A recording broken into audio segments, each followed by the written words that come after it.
versículo 30, que fala aquela cadeia ou aquela corrente de ouro da salvação, né? Em que começa lá na eternidade e termina lá na eternidade. Essa é a cadeia de ouro, né? Romanos 8:30. A corrente de ouro da salvação. Começa lá na eternidade, eleição e predestinação, e termina lá na eternidade, glorificação. Certo? 8:30 de Romanos. Diz assim a palavra de Deus. E aos que predestinou, onde que acontece a predestinação ou a eleição? Lá na eternidade. Aí agora vem para o tempo, para a providência, né? A esses também chamou. E aos que chamou, a esses também justificou. E aos que justificou, agora vamos para a eternidade de novo. A esses também glorificou. Certo? Aqui é a cadeia de ouro da salvação. Evidentemente que existem outros elementos aí que a gente está estudando, da ordem da salvação, né? Aqui de forma resumida, que Paulo fala, mas é exatamente essa sistemática na maneira como as coisas acontecem. Lá na eternidade, passa pela providência e o tempo, né? Onde Deus nos chama através da pregação, onde Ele nos regenera pelo poder do Espírito, intermediado pelo poder da palavra, pela palavra pregada. Então nós somos regenerados e em resposta a essa regeneração, a sermos salvos, né? Recebemos vida quando nós estávamos mortos. Então a gente responde como? Nos arrependendo e crendo. E quando nós cremos, nós somos justificados. E justificados somos adotados, selados com o Espírito. E então começa a santificação até a glorificação, que é a que nós iremos ver hoje. Certo? Amém.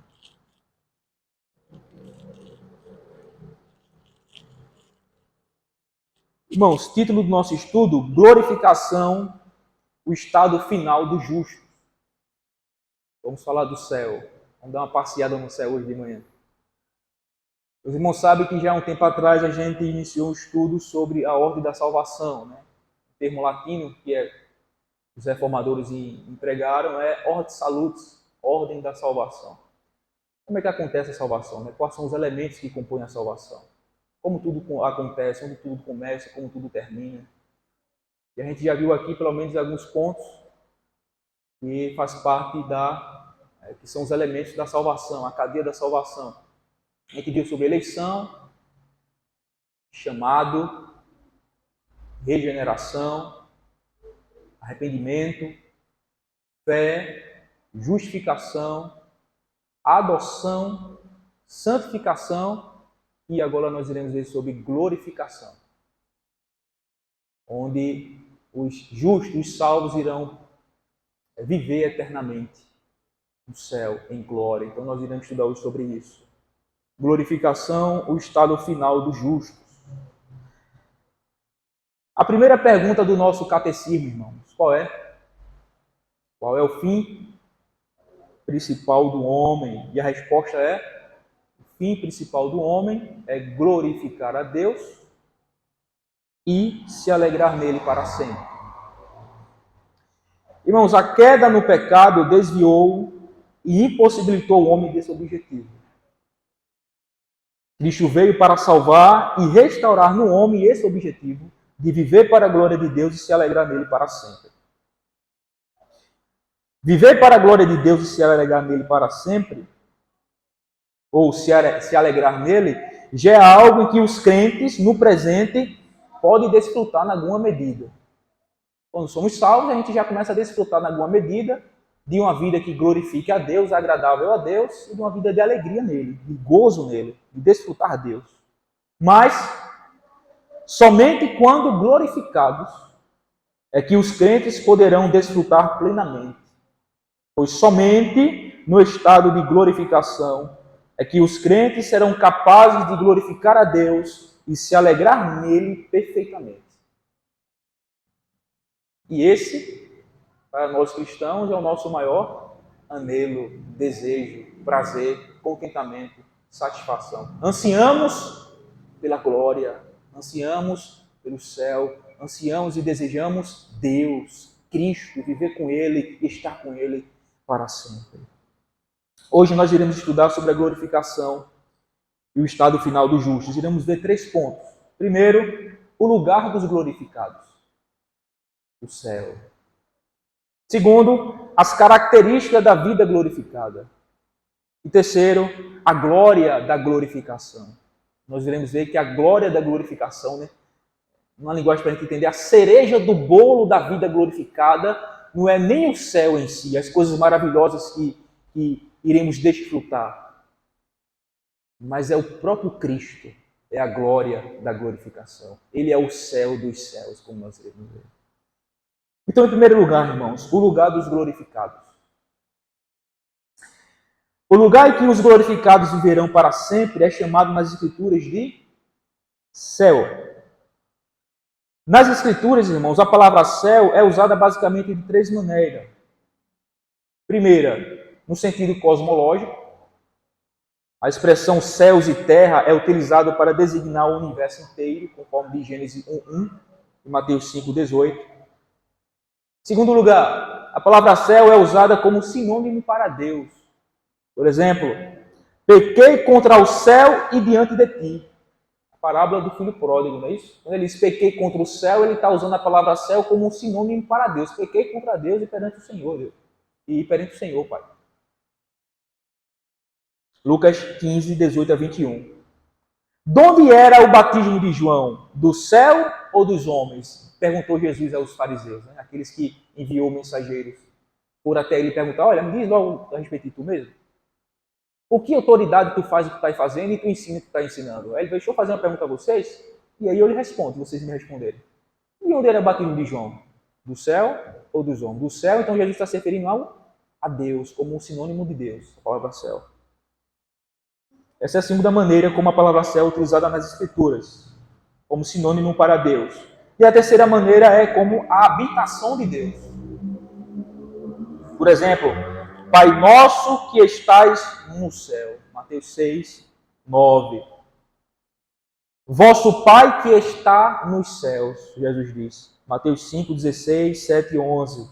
Pai celeste, traz a mesma ideia. Mateus 5:45, 6:1, 18 e 14.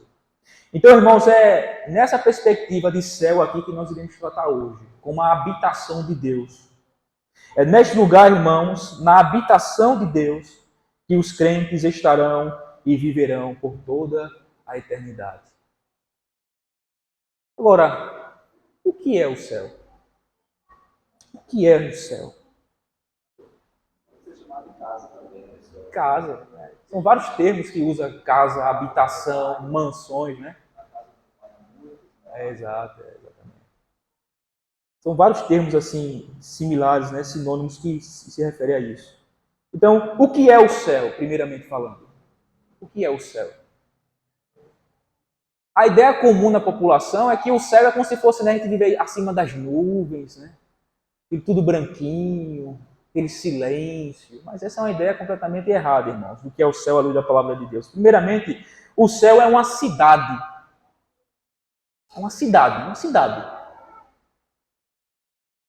Lucas 16:9. Jesus chama de tabernáculos eternos. Pedro chama de reino eterno, segundo de Pedro 1:11. O autor aos Hebreus diz que Deus é o arquiteto e o edificador desta cidade. O próprio Deus é o arquiteto e o edificador desta cidade. Hebreus 11:10. No verso 16, do mesmo capítulo 11 de Hebreus, ela é chamada de pátria superior, ou pátria celestial. O autor ainda a chama de Monte Sião, cidade do Deus vivo e Jerusalém celestial, em Hebreus 12:22. Em Apocalipse, o apóstolo João a chama de cidade santa e nova Jerusalém. Apocalipse 21:2. Então, irmãos, a Bíblia deixa claro que o céu é um lugar físico, uma cidade onde os crentes viverão por toda a eternidade em plena comunhão com Deus por meio de Cristo, o qual os governará e os regerá. E os crentes alegremente e perfeitamente o servirão e o adorarão para tudo sempre. Então essa é a primeira ideia que precisamos ter. O que é o céu? O céu é uma cidade. É um lugar geográfico, físico, onde nós viveremos na presença de Deus, com Cristo, literalmente, visivelmente, para toda a eternidade, o adorando e o servindo. Certo? Então, o céu não é aquela imagem dos desenhos animados que a gente vê, né? O céu é uma cidade. E nós iremos ver o que é que existe no céu, o que haverá no céu. Então, isso é o céu. O que é o céu é uma cidade, irmãos, cujo arquiteto e edificador é o próprio Deus. É uma pátria celestial, um reino eterno. É a cidade santa. Agora, como é o céu e quais são as suas características? Então, aí vai entrar mais, tem uma visão melhor do céu. Como é o céu e quais são as suas características? Se ela é uma cidade, nós não sabemos. Agora, como ele é? Quais são as suas características? Alguns detalhes. Irmãos, ainda que pareça, mas não é tão fácil falar sobre o céu. Embora estejamos acostumados com o termo, né? A Bíblia não fala em detalhes sobre como é o céu. Ela não dá detalhes sobre suas características peculiares e específicas. Nas Escrituras aparecem algumas expressões a partir das quais podemos ter alguma noção de algumas características do céu. Por exemplo, 2 Coríntios 4,17, Paulo faz referência ao céu chamando de eterno peso de glória. Eterno peso de glória. Em 2 Timóteo 2,10 e em 1 Pedro 5,10, a expressão é eterna glória. Ou seja, algo que a gente precisa já entender, e uma das características é que o céu ele é um lugar glorioso, cheio de fulgor e esplendor, brilho, glória e majestade. É algo majestoso, é algo de tirar o fôlego. É um lugar perfeito. Então essa é a primeira característica do céu, à luz de alguns textos aqui que a gente vê, algumas expressões. Eterno peso de glória, eterna glória. Então remete a um lugar esplêndido, glorioso, majestoso, magnífico, cheio de fulgor e de esplendor.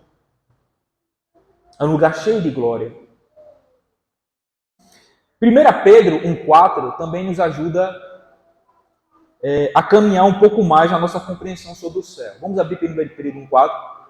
Aqui ele vai dar alguns detalhes. Ele vai usar 3 expressões aqui para se referir como é o céu, alguns detalhes do céu.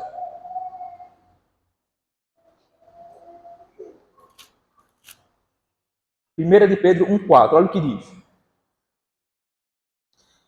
Para uma herança incorruptível, sem mácula, imarcessível, reservada nos céus para vós outros. Então ele usa a palavra herança para se referir ao céu, né? Como sinônimo do céu. Uma herança. Que herança? Uma herança incorruptível, uma herança sem mácula, imarcessível, reservada nos céus para vós outros. Então 3 palavras a gente vai destacar. Primeiro, incorruptível. A palavra incorruptível, seu significado é algo que não é sujeito à corrupção ou à decadência. Algo que não é perecível. Essa é a primeira coisa que ele fala a respeito do céu, dessa herança eterna. Então vai imaginando aí na sua mente. Algo que não está sujeito à corrupção. Não se corrompe, não se deterioriza, não entra em decadência, não perece. A segunda característica é sem mácula. Essa palavra aí, sem mácula, o significado é não manchado, não corrompido. Algo que é livre de elementos que traz deformação e depreciação à sua natureza. É algo puro. O céu ele é puro. Ele não tem mácula, ele não tem mancha, ele não tem sujeiras, ele não tem defeitos. Ele não tem nada que corrompa. Não há nada corruptível nele, não há nada que contribua para que ele seja deformado ou se deteriore, se corrompa ao longo do tempo. Não. E a próxima palavra que acentua um pouco mais sobre isso, que é imarcessível, que significa não desvanece. O significado é que é algo que não desaparece, não enfraquece, não se apaga ou perde a sua força. É como uma flor que nunca murcha nem perde a sua fragrância e beleza. É inalterável.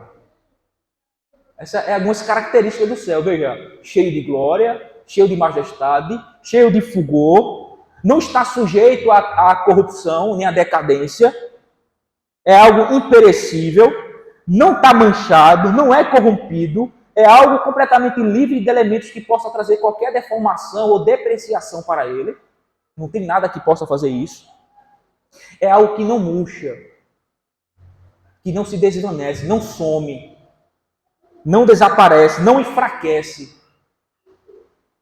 Então, pense numa luz. De vez em quando a gente vê a luz dando aquela alterada, né, na sua intensidade.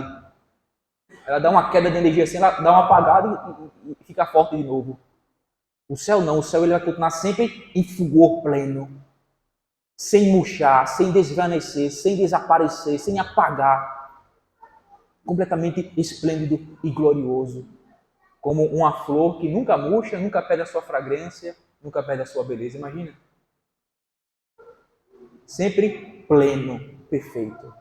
Bom, Elton. É.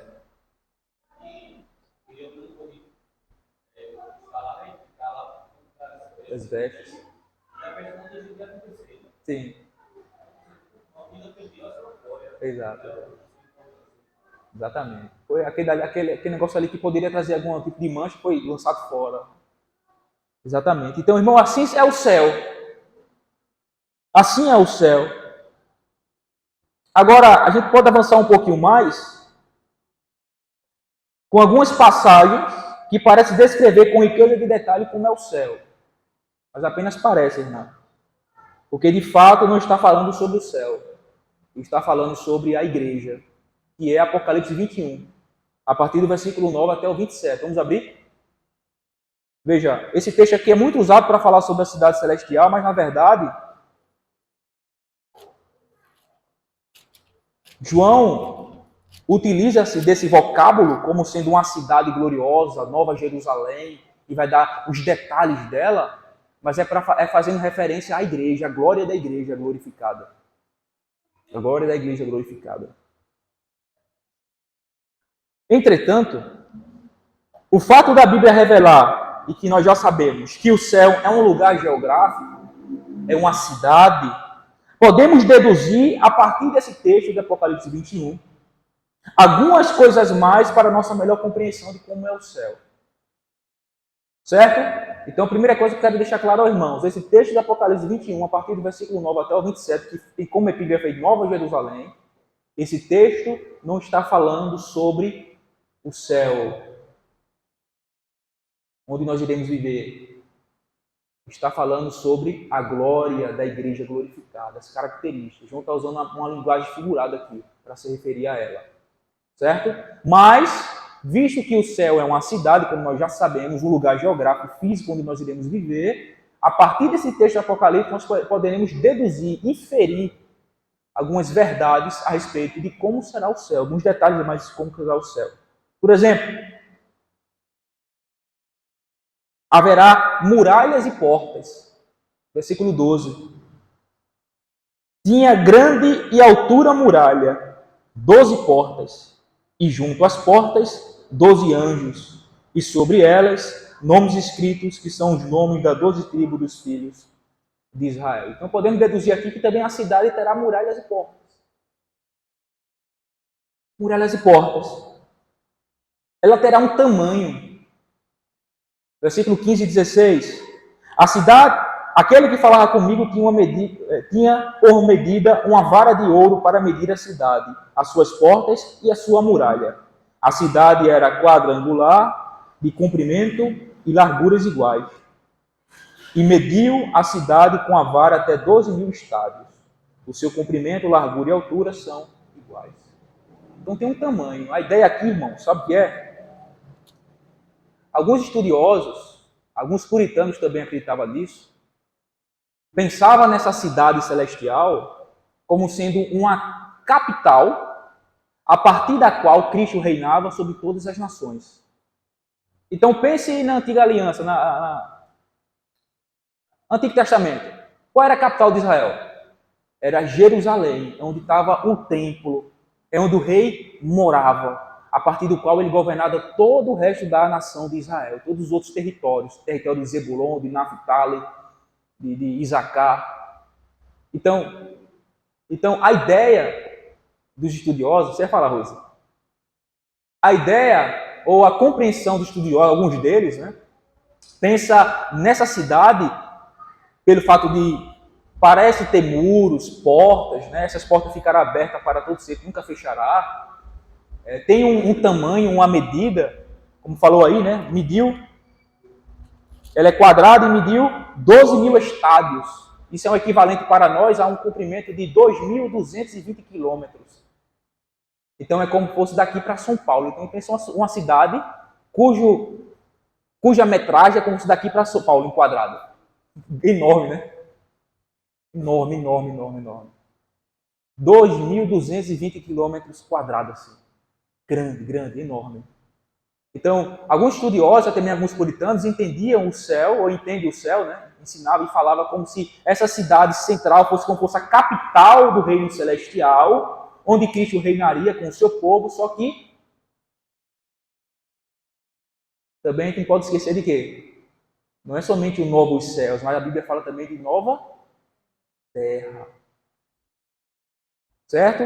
Versículo 1 do capítulo 21. Vi novo céu e nova terra, pois o primeiro céu e a primeira terra passaram e o mar já não existe. Segunda de Pedro 3,13 também fala sobre novos céus e nova terra. Aguardamos novos céus e nova terra no quais habitam a justiça.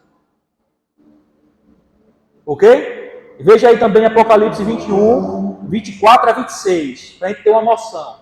Veja. As nações andarão mediante a sua luz, e os reis da terra lhe trarão sua glória. As suas portas nunca jamais se fecharão de dia, porque nela não haverá noite. E lhes trarão a glória e a honra das nações. Então, a ideia é que essa cidade central é como se fosse a capital do reino celestial, onde Cristo reinará, a partir do qual é onde ele reinará, né? E onde nós teremos acesso livre a Ele, a comunhão com Ele. Só que não apenas esse lugar, mas também toda a terra estará habitada com o povo de Deus. Novos céus e nova terra.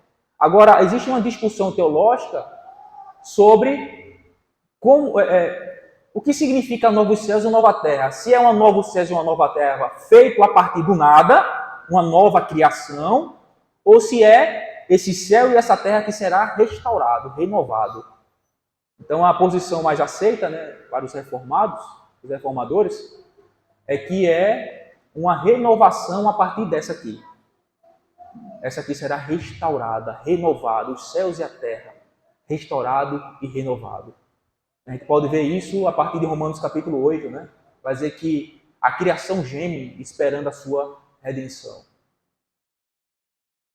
Certo? Então, tem textos bíblicos que nos dá a ideia de que tudo isso aqui será renovado, purificado, restaurado no estado perfeito, onde o povo de Deus viverá com Ele, com Cristo, aqui nesta terra. Então, o céu e a terra, irmãos, o céu, o estado de glória, o eterno, é como se fosse uma fusão que haverá entre o céu, o mundo espiritual, com a nova terra.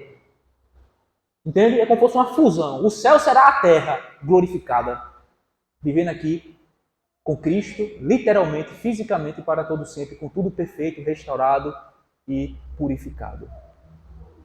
Então, muralhas e portas têm um tamanho, podemos avançar um pouco mais, tem praça. Se é uma cidade, tem praça. Verso 21. As 12 portas são 12 pérolas, e cada uma dessas portas de uma só pérola. A praça da cidade é de ouro puro, como um vidro transparente. Então tem praça. E a gente pode ver aqui, nesse capítulo 21, aqui a partir do versículo 9 até o 27, todos esses detalhes, que toda a estrutura física, material dessa cidade, os muros, As portas, o fundamento, as praças, as coisas feitas, materiais nessa cidade, é tudo de ouro puro e de pedras preciosas. Imagina isso, né? Uma cidade assim. Tudo de ouro puro, pedras preciosas. Vamos avançar um pouco mais sobre algumas características possíveis dessa cidade, evidentemente. Não há luz natural ou artificial. Versículo 23. Nela não vi santuário, porque o seu santuário é o Senhor, o Deus Todo-Poderoso. Estou lendo o 22, né? É o 23. A cidade não precisa nem de sol nem de lua para lhe darem claridade, pois a glória de Deus a iluminou e o Cordeiro é a sua lâmpada. Então não haverá luz natural nem artificial. Não haverá sol nem lua, as luzes naturais, né? Nem artificial, lâmpada, poste. Mas é a glória de Deus que iluminará toda a cidade. O refulgor, o resplendor da sua majestade e da sua glória. Então não haverá luz natural ou artificial. Não haverá noite. Versículo 25. As suas portas nunca jamais se fecharão de dia, porque nela não haverá noite. Não haverá noite. Tem rio. Capítulo 22, verso 1.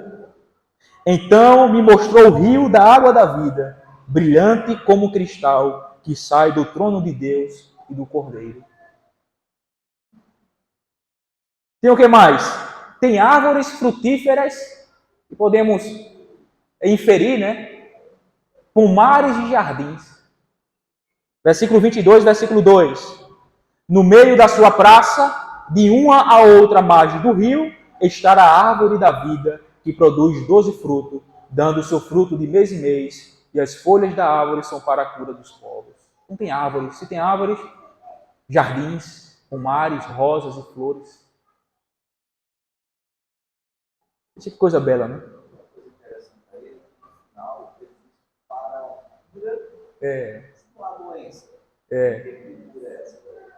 Pode estudar depois sobre isso mais a profundo, né? Isso é muito difícil de entender. Então tem árvores, frutas e jardins. Agora faz uma pergunta. Tem animais? Será que terá animais no céu? Viveremos junto com animais? Aqui nesse capítulo aqui não mostra nada não. Agora vamos para Isaías. Isaías capítulo 11. Versículos 6 e 7. A epígrafe aqui do capítulo aqui está o reinado pacífico do rebento de Jessé, falando sobre o reino de Cristo, né? Então vamos ver se tem animais. Capítulo 11 de Isaías, versículos 6 e 7. Olha o que diz. O lobo habitará com o cordeiro, e o leopardo se deitará junto ao cabrito. O bezerro, o leão novo e o animal cevado andarão juntos, e um pequenino, né, uma criança, os guiará. Versículo 7. A vaca e a ursa pastarão juntas, e as suas crias juntas se deitarão. O leão comerá palha como o boi. Então veja, são animais, aqui está falando de grupos de animais que são predadores, e os animais que são a caça. Só que lá não haverá isso. Pastarão juntos, andarão juntos, comerão juntos. Veja, o leão está comendo capim aqui, né? Como um boi, né? Pastando como um boi. Por que isso? Porque o leão não está comendo carne, né? A Bíblia vai dizer muito claro que lá não haverá morte. Não haverá morte. Então veja, animais no céu, que coisa gloriosa. A pessoa a gente brincando com um leão, com aquela juba, agarrando aquela juba dele. Uma criança brincando com a cobra, hein? Olha, Cauane com a cobra brincando. Montado num cavalo belo. Então veja que coisa maravilhosa. Brincando com um guepardo, com um tigre. Então veja. Provavelmente haverá animais. Tem outros textos também paralelos que é Isaías 65.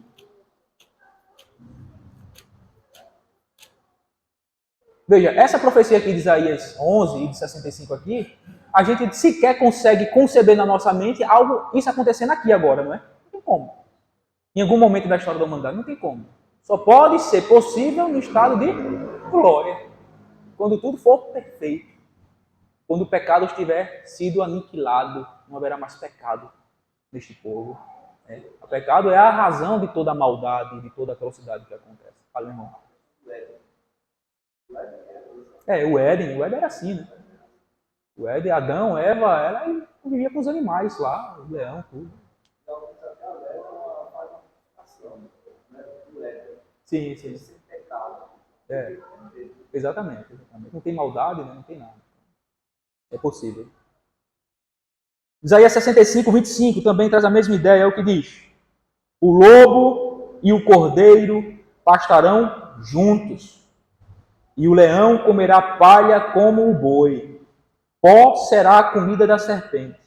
Não se fará mal nem dano algum em todo o meu santo monte, diz o Senhor. Santo monte, olha. A gente viu aqui uns textos que o apóstolo, o autor Ezebeu usa exatamente essa expressão, né? Monte Santo. Então, parece que é uma referência ao estado de glória, ao céu. Novos céus, nova terra, onde nós iremos habitar com Deus para todos sempre. Então, veja, e tem outro texto também que é Oséias 2,18. Quem quiser ler depois, leia. Também está falando sobre esses aspectos lá de animais. Então, no céu terá animais, olha. Animais. E por fim, se é uma cidade, essa cidade deve ter casas. Casas. João 14. Onde Jesus diz o quê? Não se turbe o vosso coração.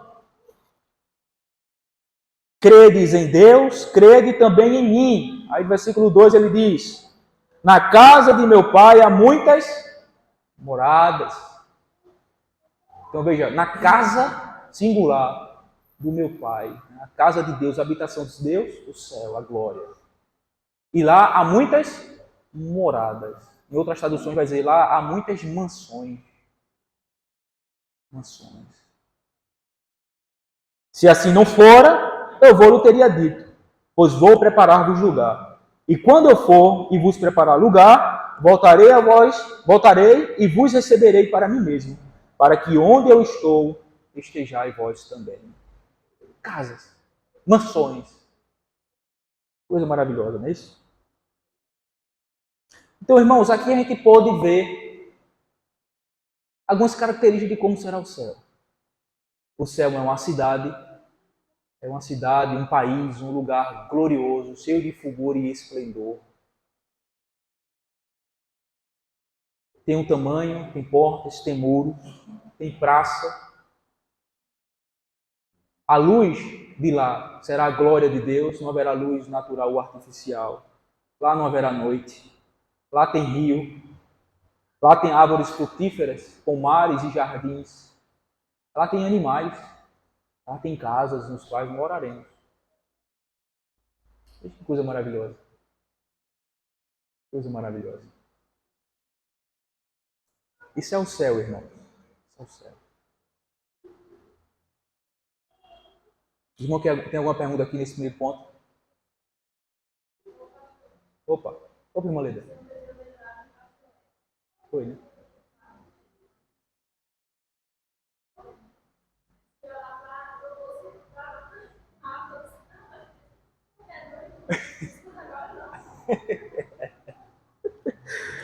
Pois é. Isso é maravilhoso, é glorioso, rapaz. Maravilhoso, é glorioso. Podemos seguir aqui? E para o segundo ponto? Ok. Segundo ponto. As características da vida glorificada. Agora nós iremos falar sobre os habitantes dessa cidade. Sobre nós, os crentes. Certo? Se o céu é da forma que acabamos de ver, certamente os seus habitantes deverão estar à sua altura. Sua altura. Então, como serão os glorificados? Como serão seus corpos? Como viverão e quais os efeitos que decorrem de uma vida glorificada? Primeiro, irmãos, a glorificação dos crentes. A glorificação dos crentes. Primeira coisa que a gente precisa aprender, irmãos, que a glorificação dos crentes se dará por ocasião da vinda gloriosa de Cristo.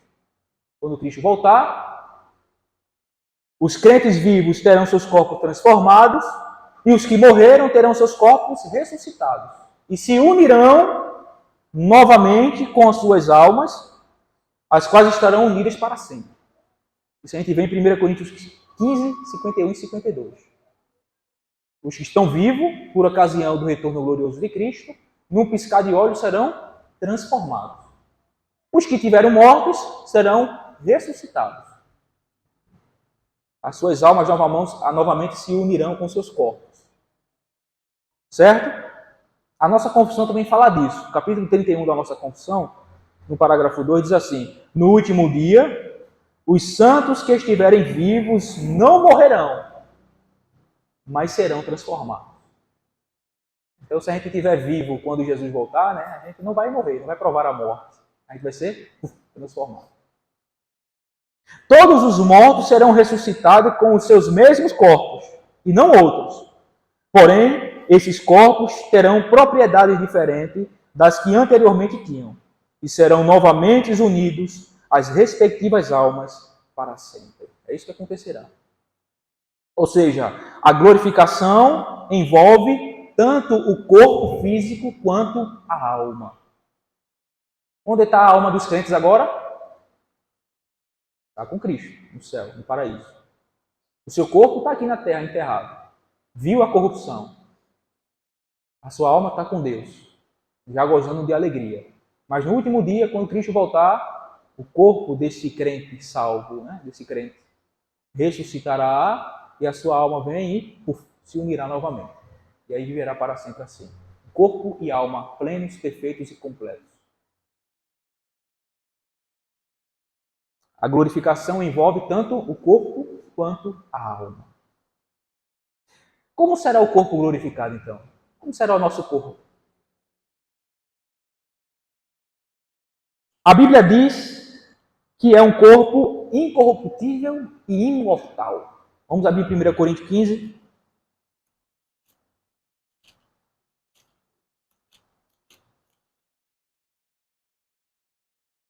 1 Coríntios 15, versículo 53. Olha o que diz. Porque é necessário que este corpo corruptível se revista da incorruptibilidade e que o corpo mortal se revista da imortalidade. Então a Bíblia diz que é um corpo incorruptível, um corpo imortal. Significa que é um corpo que não está sujeito a corromper-se, deteriorar-se ou perecer, o fato dele ser incorruptível. E aqui eu quero destacar aqui uma questão da ciência. A segunda lei da termodinâmica não mais terá efeitos sobre este corpo. Vocês sabem o que é a segunda lei da termodinâmica na ciência? Alguém sabe? Segunda lei da termodinâmica é o fato de que tudo vai do organizado para o desorganizado. As coisas vão se deteriorando ao longo do tempo. As coisas vão ficando velha, vai apodrecendo, vai sendo consumida e corrompida ao longo do tempo. Isso é a segunda lei da termodinâmica na ciência. O seu sapato, ele está mais novo agora ou quando você comprou ele? Evidentemente que ele está mais velho, né? Você comprou ele novo, então ele vai se deteriorando, se corrompendo ao longo do tempo. Isso é o efeito da lei da termodinâmica. As coisas vão do bom para o ruim, do perfeito para o imperfeito, do certo para o errado, da ordem para a desordem. Essa é o que a gente vê na criação. O sapato vai do novo para a velha, ele não vai ficando mais novo à medida que o tempo passa, né? Ele vai envelhecendo e se desgastando à medida que o tempo passa. Isso é o efeito da lei, segunda lei da termodinâmica, que a gente vê em toda a criação. Tudo isso é efeito do pecado. Efeito do pecado. Certo?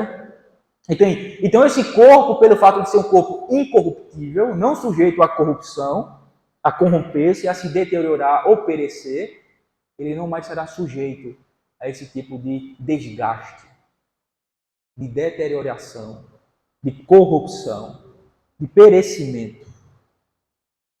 A imortalidade é a consequência da incorruptibilidade.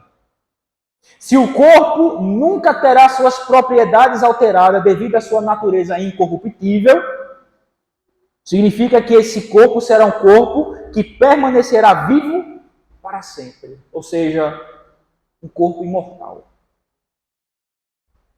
Se não há corrupção, não haverá necessariamente morte. Porque é um corpo incorruptível.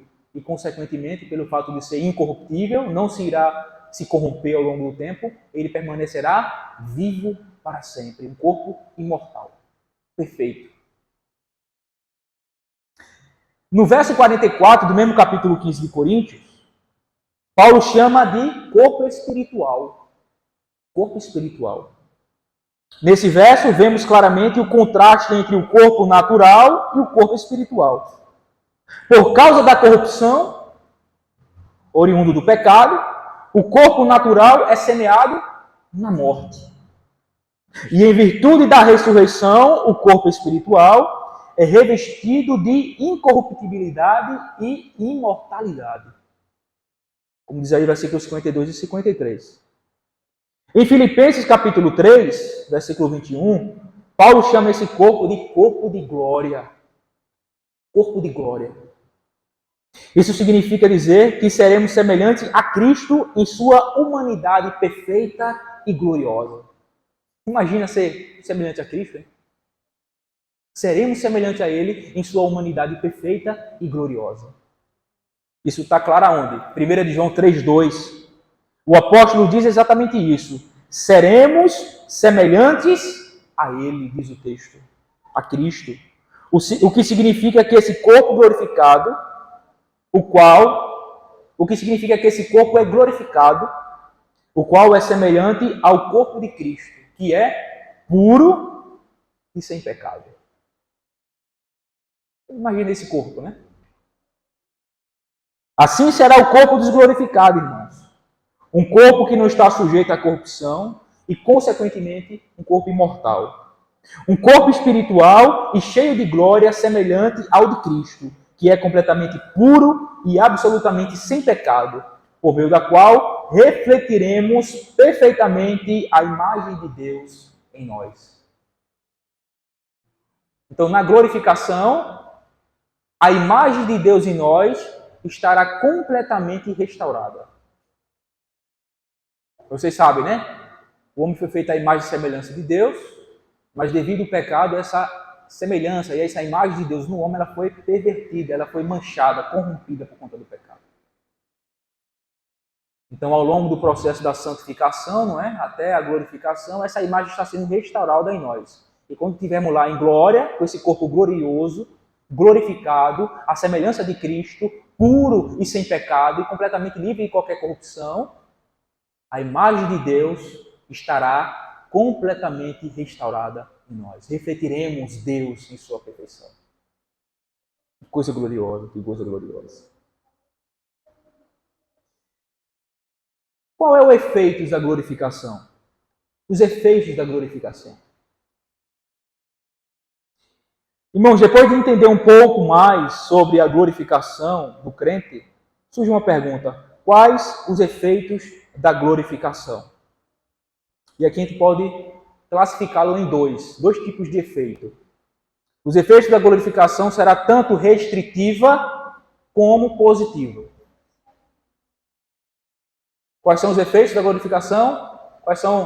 Como é que classificamos ela? Efeitos restritivos e efeitos positivos. Os efeitos restritivos diz respeito a ser privado de todo e qualquer tipo de miséria que é procedente do pecado.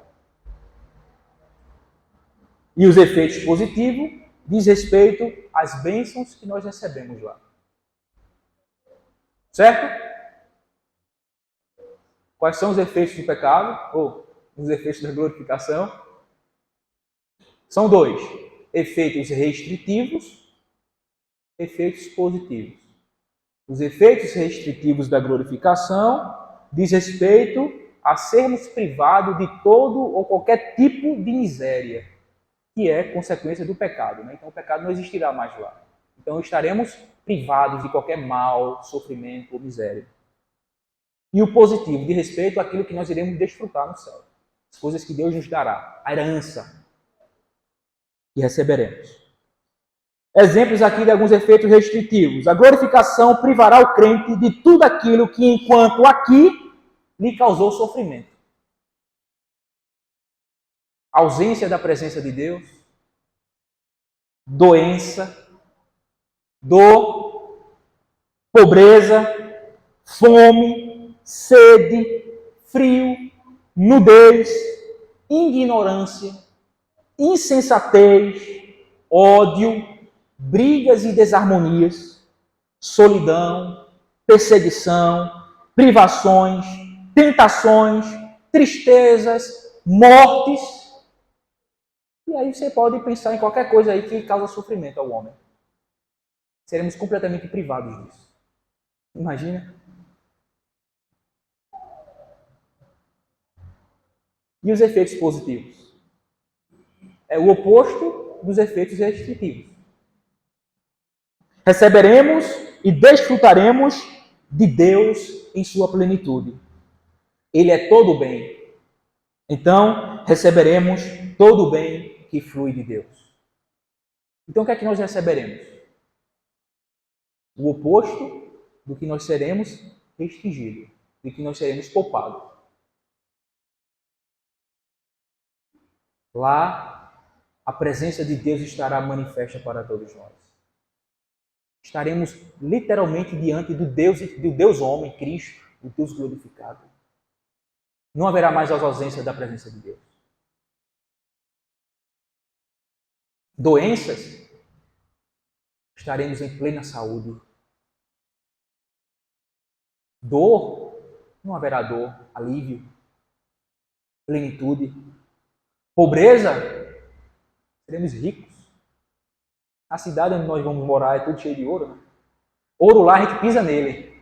Aqui a gente mata e morre por ele, né? Lá a gente vai pisar nele.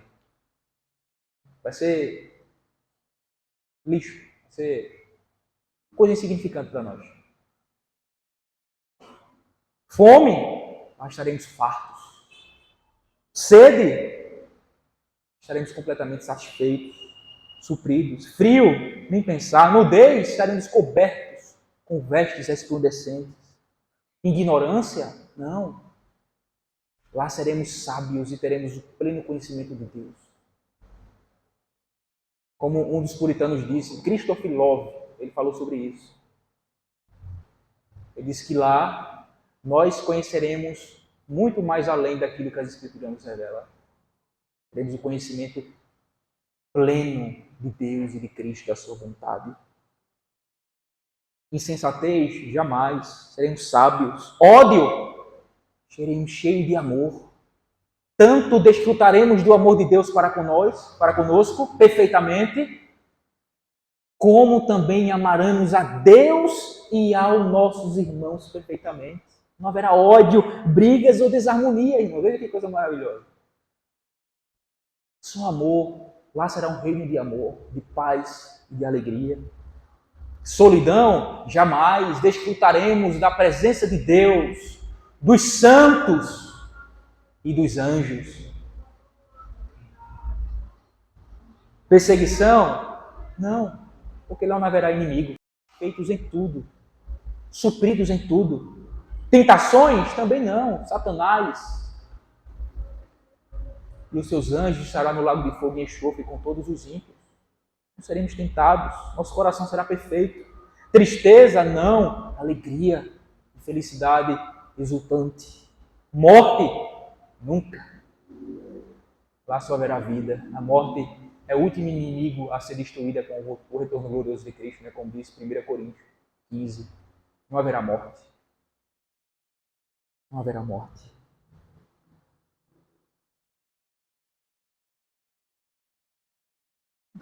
Não consegue conceber isso na nossa mente, irmão. É quase impossível praticamente. Né? É tão glorioso, majestoso, que a gente fica, maravilhado.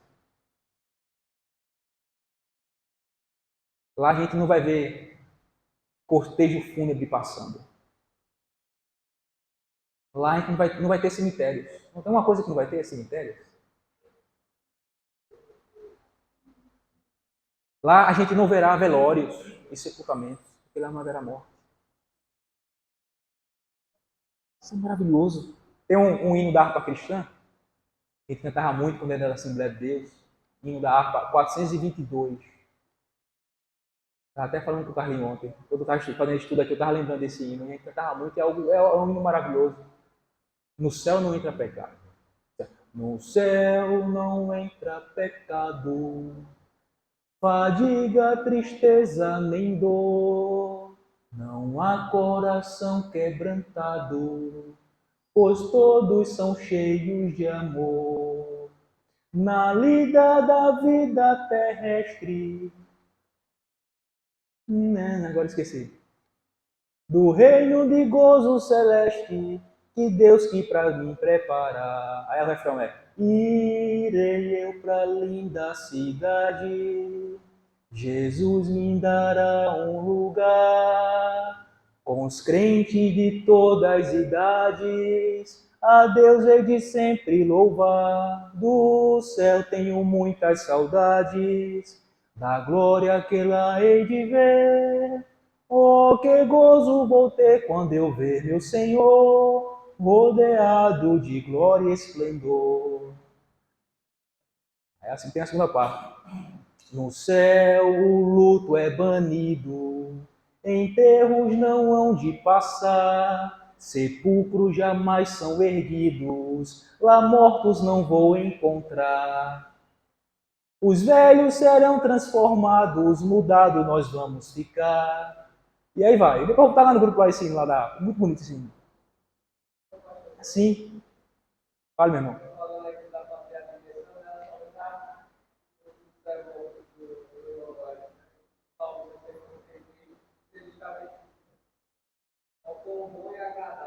Exatamente.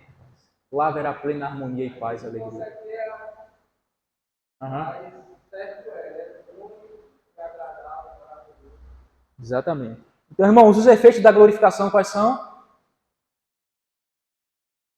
Os efeitos restritivos, que diz respeito a sermos privados de todo tipo, qualquer tipo de miséria, de coisas que possam nos trazer sofrimento. Certo? Que todos que trazem sofrimento aqui é procedente do pecado, então lá não haverá pecado, né? E os efeitos positivos da glorificação, que é o oposto dos efeitos restritivos. Se lá há dor, não haverá dor.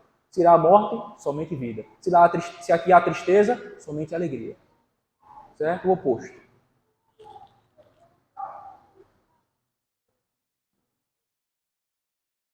A vida dos glorificados. Quais são as nossas atividades? O que é que nós iremos fazer no céu? Vimos aqui a glorificação dos crentes, não é? Nossos corpos, como é que será? Vimos aqui os efeitos da glorificação, do que nós seremos restringidos, do que nós desfrutaremos. E agora nós iremos ver aqui a vida dos glorificados. Como é que o que será? Haverá alguma atividade no céu? Ou o céu será apenas a gente vai, os anjos cantando, voando, e a gente sentado numa mesa branca, dormindo, né, numa rede? Não. Descansar, é. Haverá atividade no céu? Com certeza, irmãos. A Bíblia também não fala tão claramente de como os glorificados viverão no céu. Sobre quais serão as suas atividades ou com o que eles se ocuparão. Alguns textos nos dão um pouco de luz sobre as principais atividades dos santos no céu. Em Hebreus 4:9, diz que resta um repouso para o povo de Deus. E é evidente, irmãos, que o autor está se referindo ao estado de glória dos remidos. Esse repouso ou descanso, em referência ao céu, o estado de glória dos remidos, não é sinônimo de inatividade, Felipe.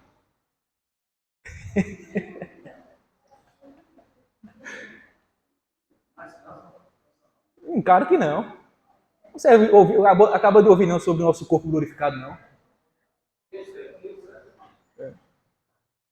Descanso ou repouso, da qual a Bíblia fala a respeito dos remidos no céu, não diz respeito à inatividade.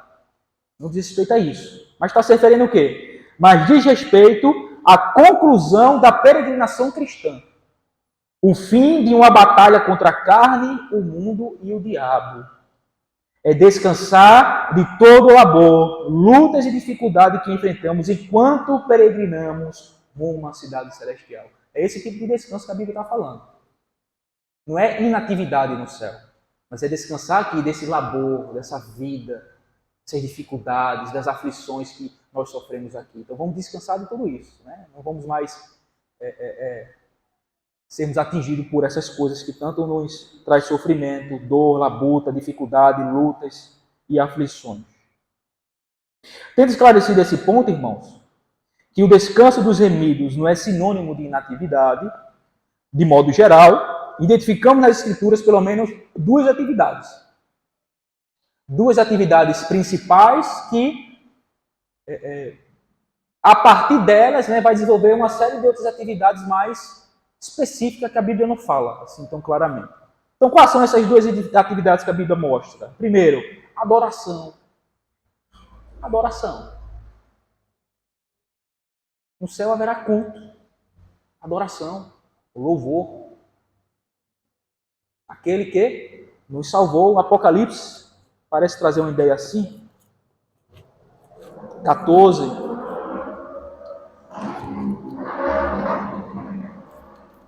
Verso 2 e 3, olha o que diz.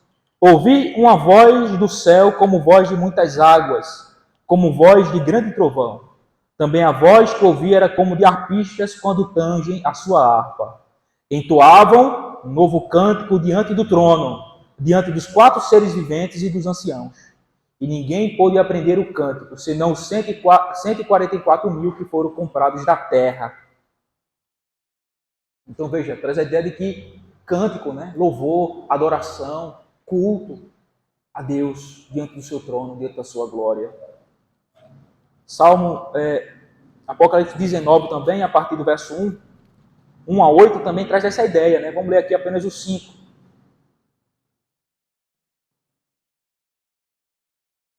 (4 e 5) diz assim, 19, 4 e 5. Os 24 anciões e os 4 seres viventes prostraram-se e adoraram a Deus, que se acha sentado no trono, dizendo, Amém, Aleluia. Saiu uma voz do trono, exclamando. O que ele está exclamando? Ordenando. Dai louvores ao nosso Deus, todos os seus servos, os que o temeis, os pequenos e os grandes. Então, ouvi uma como voz de numerosa multidão, como de muitas águas e como de fortes trovões, dizendo, Aleluia. Então eles começam a cantar, a louvar e a adorar a Deus. Então no céu, irmãos, haverá culto. É por isso que tanto enfatizamos e valorizamos tanto o quê? Esse prelúdio do céu que é o dia do Senhor aqui. Culto a Deus aqui. Permanecerá para todo sempre o culto, irmãos. Então, a cada domingo, a cada dia do Senhor que nos reunimos aqui, que prestamos culto a Deus, é como se nós estivéssemos treinando para esse grande dia e eterna adoração ao nosso Deus. É como se fosse um prelúdio, uma pequena palhinha, um pequeno vislumbre do que será a glória no céu. Um culto a Deus, adoração a Deus, louvores a Deus. Então haverá adoração, culto, louvor no céu. E a segunda coisa que a Bíblia deixa clara, assim, de modo geral, é que haverá trabalho, Felipe. Trabalho. Lembra? Descansar ou repousar não é sinônimo de inatividade. A gente já está vendo aqui uma atividade, Adoração, culto, louvor, cântico. Mas também trabalho. Mateus 25, 14 a 30, a parábola dos talentos ou a parábola dos mordomos, nos dá uma ideia disso. É possível que a parábola esteja indicando que a recompensa do trabalho fiel aqui na terra será mais trabalho no céu. Então é que ele fala, Muito bom, muito bem, servo bom e fiel. Foste fiel no pouco, sobre o muito te colocarei. Sobre o muito te colocarei. Foi fiel no pouco. Fiel no pouco no que aqui nessa terra? No serviço a Deus, na minha vida, no meu testemunho, no modo de viver. Fui fiel a Ele, no pouco. Então Ele me colocará sobre o muito. e lá também eu viverei para a glória de Deus em perfeição. Fazendo serviços. Lembra? Será uma cidade, haverá casas, né? Rios, pomares, árvores, jardim, animais, haverá uma série de coisas. Lá, antes da queda, Adão trabalhava, cultivava a terra, cuidava dos animais, trabalhava. O trabalho, irmãos, dignifica o homem e reflete Deus. Jesus disse: meu pai trabalha até hoje. Então lá nós iremos trabalhar, haverá serviço, atividade. Apocalipse 22, 3 dá essa ideia também, né? Olha como é chamado lá. Apocalipse 22, 3. Nunca mais haverá qualquer maldição. Nela estará o trono de Deus e do Cordeiro. Agora veja o finalzinho. Os seus servos o servirão. E se haverá um rei, um monarca que é Cristo, e nós somos os seus súditos, os seus servos, significa que neste grande reino haverá uma série de serviços para fazer, não é isso?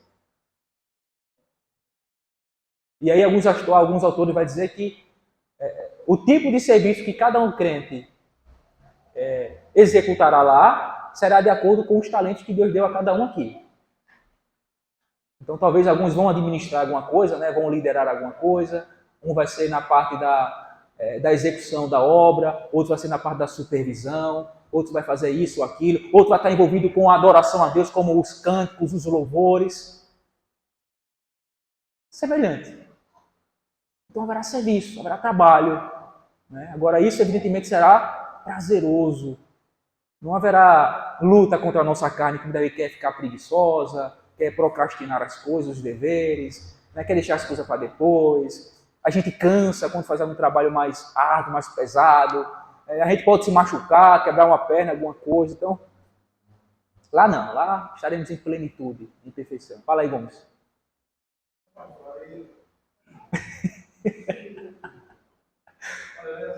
Diga lá. Tem muro, praça, tem casa, animais, serviço. Se tem casa, tem família. Aí. A dúvida dos homens, já tem aquela coisa que separa.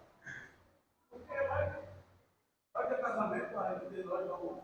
Não. Não haverá esse tipo de relacionamento no céu, no caso de marido e mulher, né? Nem de pai e filho. Só de irmãos. Oi? Nem casa-se nem dão em casamento, a Bíblia diz. Né? Não, mas é uma comunidade. Uma comunidade de irmãos, onde moram juntos, habitam juntos, trabalham juntos, louvam juntos, adoram juntos, servem juntos a Deus.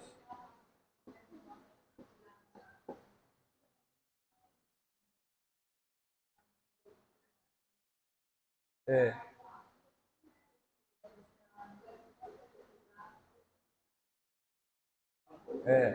Porque se tem tudo isso na terra, é por isso a dúvida, né? Mas não.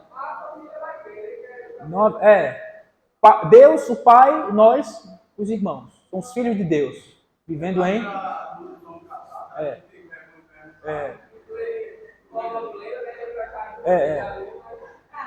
Deus, o Pai, e nós, os filhos de Deus.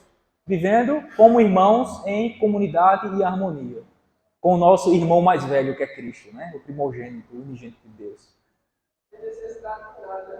Exato. Certo? Aí uma série de questões, irmão. Uma série de questões. Está estudando, tem tanta coisa. E aí, vamos comer lá? Vai ter comida, alimento? Como é que vai ser essa comida? Se vamos comer, se não vai? Se vamos beber água, se não vai? Uma série de coisas, sabe? E aí há especulações, porque a Bíblia não fala tão claramente. Alguns textos parecem indicar que haverá comida, porque diz que vai ter uma ceia, vamos sentar à mesa com Deus, com Cristo, vamos tomar o vinho, né? Que ele vai dizer lá, não beberei do fruto da vida até que eu venha novamente em glória. Então parece que haverá uma festa, sabe? Mas não sabe com certeza se haverá comida, se haverá...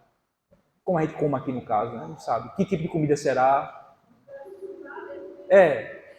Sabe? Eu também acredito que haverá.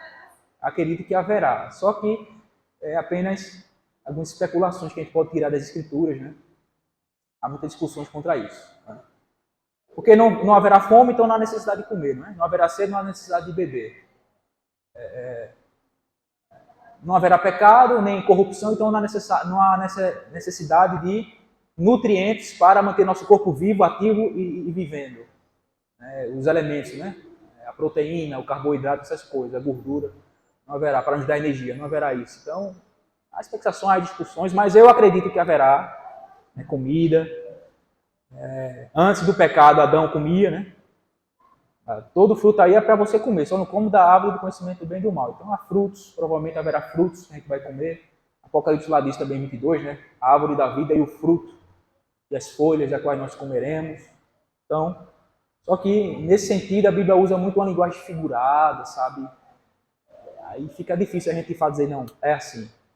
Mas há especulações e há probabilidade que de fato seja assim. A gente comerá, a gente beberá alguma coisa ou alguma coisa do tipo. Certo? Então haverá trabalhos, os mais diversos. Então, duas coisas gerais que a Bíblia fala da nossa atividade, a nossa ocupação no céu, o quê? Culto, adoração e trabalho, os mais diversos. Pode aí pensar, e como alguns autores vai dizer, vai ser de acordo com o dom e o talento que Deus deu a cada um. Capacidade, né, que Deus deu a cada um. Então cada um vai ter uma função também no céu, né, em serviço ao nosso rei, em serviço ao reino celestial. Trabalho é certo. Como? Trabalho é certo. Certo, trabalho é certo, vamos, Felipe? Trabalho é certo. Não pense que vai ficar na... Desde o início de tudo até agora. Exatamente. Trabalho é certo. Então, irmão, vamos correr aqui porque é 11h40. Vamos aqui falar o último ponto. Então, vimos aqui sobre, segundo ponto, sobre as características da vida glorificada, certo? Então, vimos a glorificação dos crentes, como será o seu corpo, né? Semelhante ao corpo de Cristo, glorioso, puro, sem pecado, sem ser passivo de corrupção. Vimos os efeitos da glorificação, seremos poupados, restringidos de tudo aquilo que nos traz sofrimento aqui, e tudo isso é oriundo do pecado, evidentemente. Então, se lá não haverá pecado, então não haverá essas coisas ruins que nos trazem sofrimento. Haveremos só as coisas boas que procedem de Deus e fruto de Deus para nós. Alegria, vida, abundância, riqueza e tudo mais, presença de Deus. E vimos também sobre a vida dos glorificados, as atividades com que nós iremos nos ocupar. Haverá uma vida ativa e muito ativa no céu. Muito ativa. Certo? De adoração, culto a Deus, de trabalho, de serviço ao Senhor e no seu reino. E por fim, a cereja do bolo. A glória da glorificação. Qual é a glória da glorificação? Será que são as ruas de ouro? O corpo glorificado? A alegria, a tristeza, o gozo, a comunhão com Deus? Será isso? A glória da glorificação? Não. A glória da glorificação, irmãos, é Cristo. Cristo é a razão do céu ser céu. É o fato dele estar lá. Eu aqui botei uma série de alguns comentários dos puritanos a respeito disso. E essa ênfase e essa visão cristológica que ele tinha da glória. Os santos que vivem pela fé no Filho de Deus anseiam pela bendita visão do Deus homem, que é a imagem visível do Deus invisível. Quem é? Cristo. O Deus homem. Ver Cristo será algo extraordinário para os eleitos, irmãos. E eles o verão no céu, assim como alguém vê fisicamente o próximo na terra. Assim como eu estou vendo o Hélio, o Carlinho, assim eu verei Cristo. A glória do céu nunca pode ser considerada independentemente da presença de Cristo. As ruas de ouro, a praça de cristal, o rio, tudo mais, a cidade bela, gloriosa, não será nada, ou não é nada, se Cristo não estiver lá. Então a glória do céu deve ser sempre considerada pela presença de Cristo.